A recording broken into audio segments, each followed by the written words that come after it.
अस्सलामुअलैकुम, welcome back to my channel and welcome to 9th सहरी। कैसे हैं आप सब लोग और आप लोगों के रोज़े कैसे गुजर रहे हैं? भाई मेरे तो बहुत अच्छे गुजर रहे हैं रोटियां बनाते बनाते।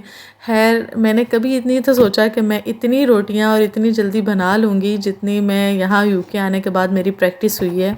जितना आराम मैंने पाकिस्तान में अपनी अम्मी के घर किया है ना, कोई काम नहीं करना होता था, कोई कुछ नहीं। और मेरी अम्मी कहती होती थी कि जब तुम ससुराल जाओगी ना तब तुम्हें फिर पता चलेगा, तब तुम्हें कदर आएगी, अभी तुम कुछ नहीं करती।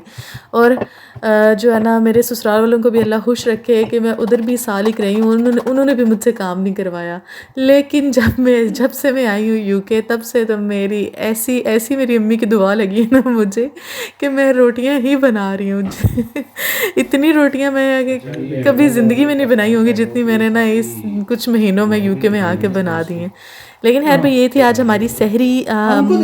चिकन कढ़ाई बनाई थी सलीम भाई ने, और साथ में जो रात का सालन था वो ऑमलेट्स, दही और रोटी वगैरह से हम लोगों ने अपनी सहरी की। फिर जी हम लोग, ये भी सुबह का टाइम है, मैं और नदीम चले गए ग्रॉसरी करने। हमारा वो हिसाब है जैसे मुल्ला की दौड़ मस्जिद तक और हमारी दौड़ ग्रॉसरी स्टोर तक। हर दूसरे तीसरे दिन ना हमें आना ही पड़ता है, और मैं जो है ना इसी में खुश हो जाती हूँ, यार मौसम कितना अच्छा है, कितना अच्छा है, चलो ग्रॉसरी लेने चले जाते हैं। एटलीस्ट किसी ना किसी बहाने से तो बाहर निकलना है ना। यहाँ पे तो पाकिस्तान वाला आसरा भी नहीं है कि चलो किसी सहेली के घर ही इफ्तारी पे चले जाएंगे या वो मेरे घर आ जाएगी। पिछले दिनों मेरे घर वालों से बात हो रही थी, वो मुझे कह रहे थे जब से तुम गई हो ना रौनक ही नहीं रही घर में। तो रौनक किसी वजह से नहीं रही क्योंकि मैंने फटीकें इतनी डाली होती थी घर वालों को। कभी मैंने जाना होता था किसी सहेली के घर, कभी कोई सहेली मेरे घर आ रही है इफ्तारी पे, फिर मैंने एक लंबी सी लिस्ट बनानी होती थी, अच्छा आज इफ्तारी पे ये बनेगा, और फिर मैं सुबह ही उठ जाती होती थी और सब पूरे घर वालों को तपाया होता था, अच्छा आप इस बंदे ने यहाँ से ये समोसे लेके आने हैं, वहाँ से वो पकोड़े लेके आने हैं, और पूरी लिस्ट बनाई होती थी। और अब्बू बेचारों को मैंने ना रोज़े में ही भेजना होता था, अच्छा आप ये चीज़ें ले आए, वो चीज़ें ले आए। और बड़ा ही उस मज़ा आता था, उसकी भी अलग सी एक्साइटमेंट थी। ये चीज़ें वहाँ पे ना बस फील नहीं होती थी इतनी, और बस एक कंपलसरी था कि हर रमज़ान में भाई हम 4 सहेलियों ने ना एक दूसरे के घर इफ्तारी करनी है। तो 10 एक अशरा तो वैसे ही गुजर जाता था ना, रमज़ान का पता ही नहीं था चलता। लेकिन यहाँ पे तो 10 रोज़े गुजर गए, उसके बाद मैं अब इतना मिस कर रही हूँ अल्लाह, किसी के घर तो मैं इफ्तारी पे चली जाऊँ ना, या कोई हमारे घर आ जाए इफ्तारी पे। हर दिन ना नदीम को यही बातें करके मैंने उनका दिमाग खाया होता है, मैं क्या करूँ अकेली, और वो भी जॉब पे चले जाते हैं। फिर वीक का एक दिन ही बचता है, संडे, जब हम इकट्ठे इफ्तारी करते हैं। और मंडे को तो मैं यूनिवर्सिटी चले जाती हूँ, तो वो जो 2 छुट्टियाँ होती हैं उनमें से बस एक छुट्टी बचती है।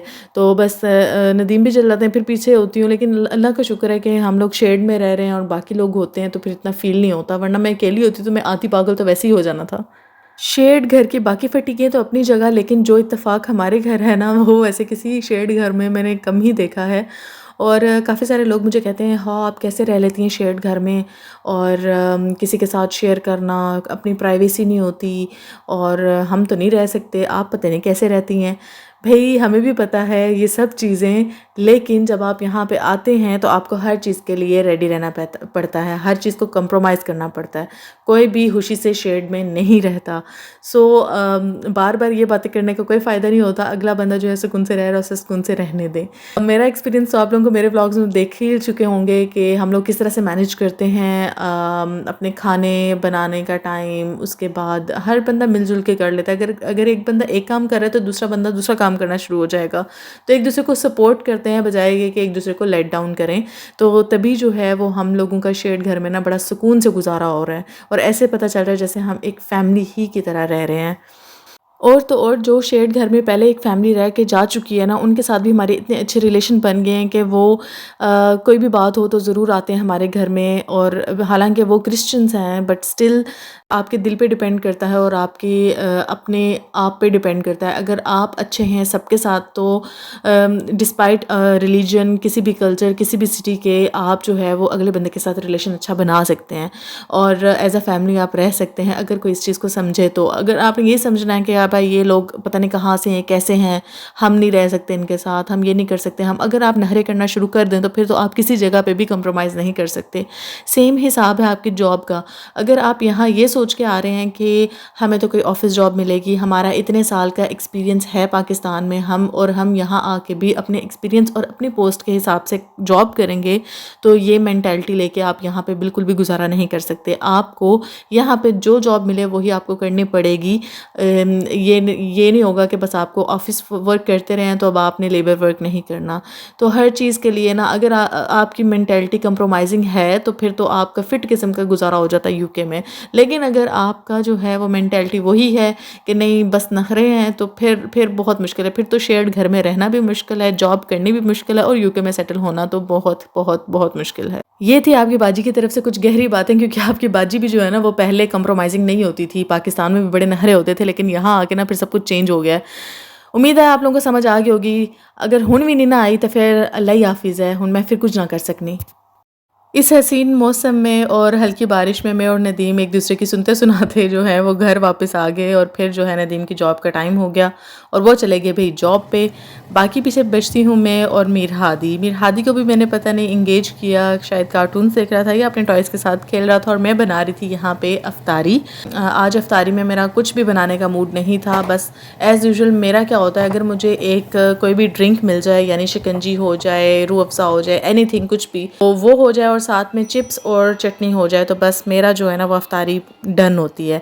यहाँ पे जो है बस मेरा आज कोई खास मूड नहीं था, तो बस रिमेनिंग चावल और दाल और बस चिप्स और चाट बनाई थी, जो कि हमने अफ्तारी कर ली उससे। इसके बाद जी अफ्तारी के 2-3 घंटे के बाद हमें मिला जी खाना। ये थे स्टफ़ बन्स जिनमें चिकन की फिलिंग हुई हुई थी, और साथ में था भी यमी यमी सा स्टेक। हाँ जी, chicken steak with mushroom sauce, जो कि बहुत ही यमी लग रहा था, और मुझे भूख भी बहुत लगी हुई थी। और इसको देख के बस मेरे दिल से बड़ी दुआ निकली अपने फ़ैलो के लिए, जो कि स्पेशल बना के मेरे घर देने आए इतनी दूर से, वो भी। मेरी मिसेज को भी आती है, इनको भी आती है। रिव्यूज़ दें। अच्छा, पता नहीं चला एक दफा फिर।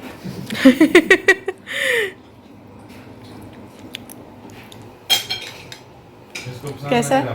बहुत मजे का। दोबारा भी भेजते रहे हमारे घर में अदील और सना।